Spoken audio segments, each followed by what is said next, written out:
The old man, Rashid, had grown accustomed to the silence of his modest house at the edge of town.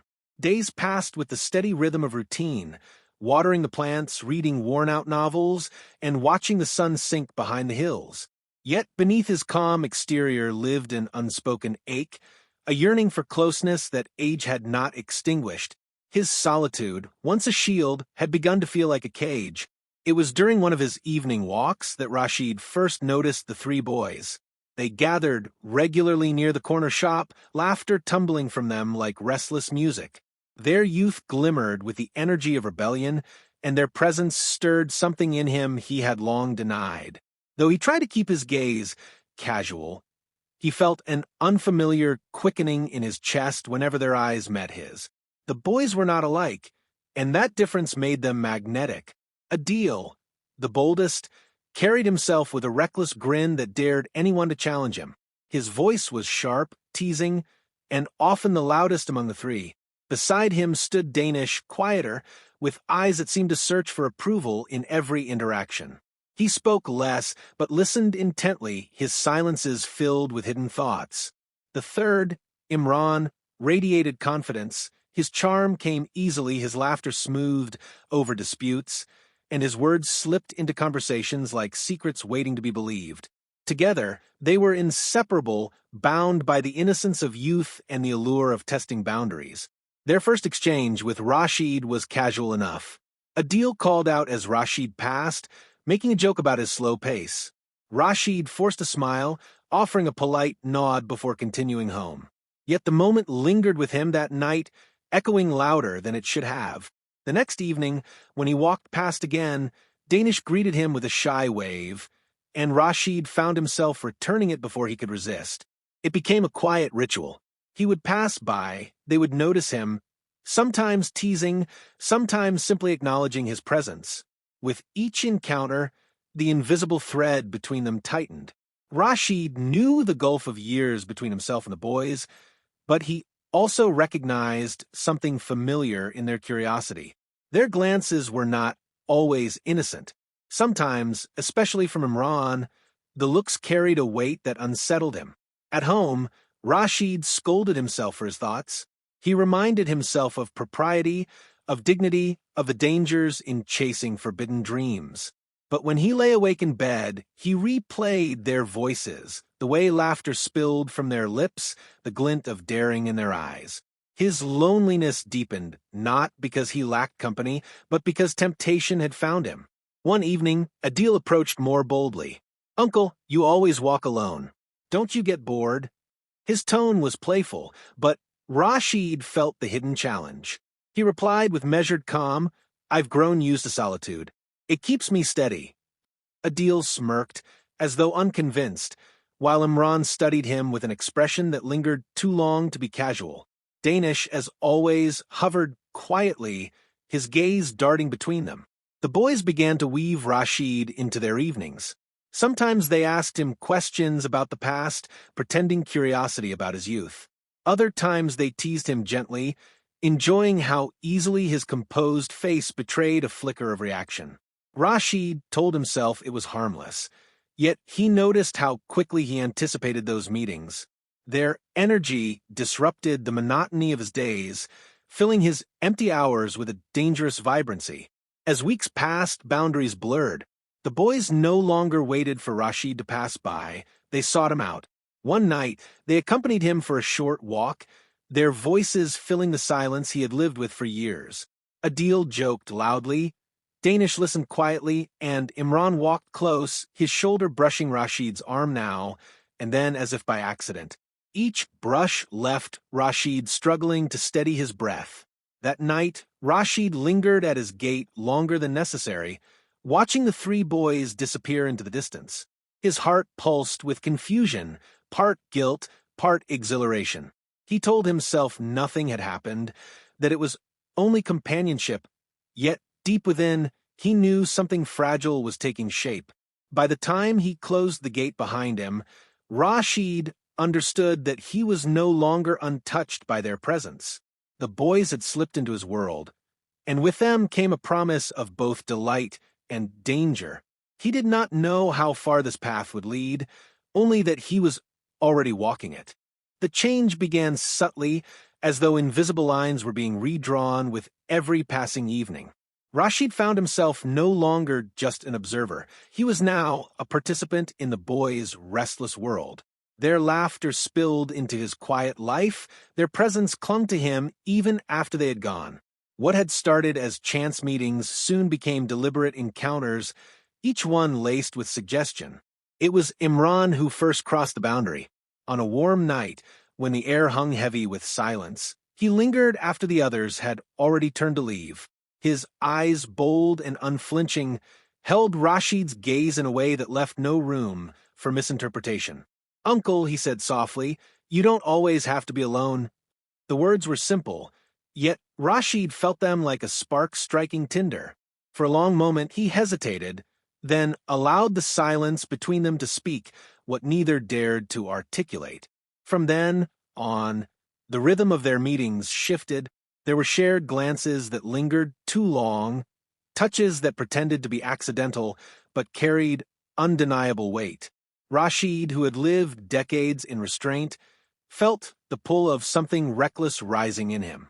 Each time he told himself he would step back, the boys drew him further in. Adil, ever the daring one, tested Rashid openly. He teased him with words that balanced on the edge of propriety, daring him to react. Once, when Rashid scolded him lightly, Adil laughed and said, "You're not so different from us. Uncle, you just hide it better."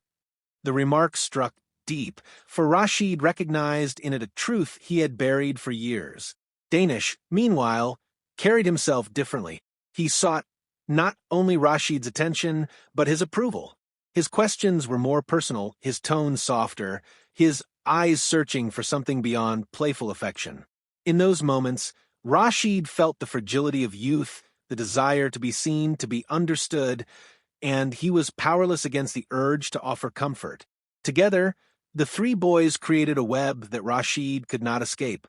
What began as innocent companionship turned into a clandestine affair, forged in secrecy and fueled by forbidden desire. They visited his home under the cover of night. Laughter lowered to whispers as shadows concealed their meetings. Rashid, trembling with both fear and exhilaration, surrendered to the hunger he had long silenced. With each encounter, he felt his loneliness recede, replaced by an intoxicating sense of belonging. The boys, in turn, discovered the thrill of transgression, delighting in the secrecy of what they shared. Yet beneath the passion lay unspoken tensions, jealous glances when one lingered too long in Rashid's company, unvoiced questions about who he favored most. Rashid tried to balance his affection, offering each boy moments of tenderness, yet he sensed the rivalry simmering beneath their playful banter. Adil's laughter grew sharper, Danish's silences heavier, Imran's charm more calculating. The affair, while thrilling, carried the seeds of its own undoing. Still, the allure was irresistible. Nights once defined by silence now throbbed with stolen confessions, hurried embraces, and whispered promises never meant to leave the walls of Rashid's home. Each time the boys slipped away into the darkness, Rashid stood at his doorway, his heart beating fast, torn between dread and longing. There were moments of guilt when he stared at his reflection and questioned what he had become. Yet those doubts dissolved the instant he heard their voices outside, calling softly, daring him to step further into the shadows. He knew he was complicit in something fragile, something perilous, but he could not deny how alive he felt. One evening, as the four of them sat in the dim glow of Rashid's living room, Imran leaned closer and whispered, "This is our secret, isn't it?" His words hung in the air, binding them all in a silent pact. Rashid nodded, though unease stirred in him. Secrets had weight, and he feared the moment it might crush them. Still, when the boys departed that night, laughter trailing behind them, Rashid found himself smiling. For the first time in years, he felt not like an old man watching life from the sidelines, but a man desired, wanted, and alive. He told himself the danger was worth it. That happiness, no matter how fleeting, deserved to be seized. Yet, as he locked his door, The echo of their voices faded into the night, leaving only the throb of his heartbeat and the shadow of a question he dared not answer. How long could such a secret remain hidden? The affair could not remain weightless forever. What had begun as a thrilling secret soon revealed its sharp edges, and Rashid felt the shift long before the boys did. Their laughter, once united, grew fractured. Jealousy began to seep between them, silent at first, then sharp and undeniable. Adil was the first to break the harmony. His boldness, once playful, grew edged with resentment. He accused Imran of monopolizing Rashid's time, his jokes now layered with bitterness. "You think you're special, don't you?" he snapped one evening, eyes narrowing as Imran leaned casually against Rashid's chair. Imran only smirked, unwilling to yield ground, his charm as disarming as ever. Danish, caught between them, shrank further into silence, though his downcast eyes betrayed a storm he could not voice. Rashid, seated in the middle of their quarrels, felt the burden of what he had created pressing down on him. He had wanted companionship, tenderness, a reprieve from loneliness. Instead, he had stirred a competition that threatened the very bond that tied the boys together. Each glance carried accusation. Each silence swelled with unspoken demands. The fear of discovery compounded his unease. Neighbors had begun to notice the boys' late visits. Once, as Rashid stepped outside to fetch water, he caught sight of two women whispering, their eyes following him with quiet suspicion. He hurried back inside, heart hammering, the weight of shame already pressing against his chest. Rumors, he knew, did not need evidence to destroy a man. Inside his home, the air thickened with tension.